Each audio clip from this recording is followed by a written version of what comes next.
this week's numbers, first week of August, are right in front of us here. New listings or listings up this week, 985. That's the most we've had in the last number of weeks by a large number. I mean, I'm looking back to the end of June, which is the furthest back we have. And can you scroll back a little further? Can we see when's the last time we had 985 come to the market? Keep going back there.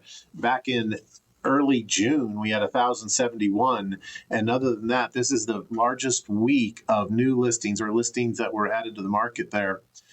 So that is a sign, at least this past week, that sellers have come to the market. I wonder if that's now a little bit of fear that's being generated just because of the slowness in the market, because demand certainly is down. We can see that looking at the under contracts. Well, the total number of under contract units is pretty stable over the last weeks, right around the 520 mark, 530 mark.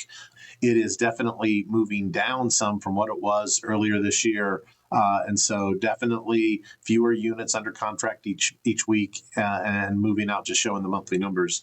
And then the solds, a big dip. Only 394 sold units last week. That's the lowest we've had probably all year.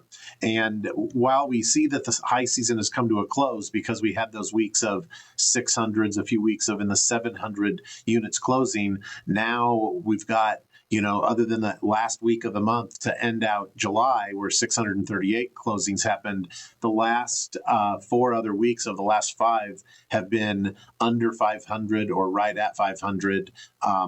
And so suggesting that the lull in sales is coming for the third and into the fourth quarter. That's the same thing that happened in 2025 as we rolled out a high season. The big question that remains is, will 2026 mirror 2025? Will it be a shade better, which we're hopeful of, or possibly a bit worse with these high interest rates? So a good week of data, not the numbers that we really are hopeful for, but these high interest rates in the high 6s, 6.75 plus that have been around for these last few weeks are definitely chilling demand right now. And so it's just upgraded, priced well, or unique properties that are selling, and otherwise pretty quiet out there.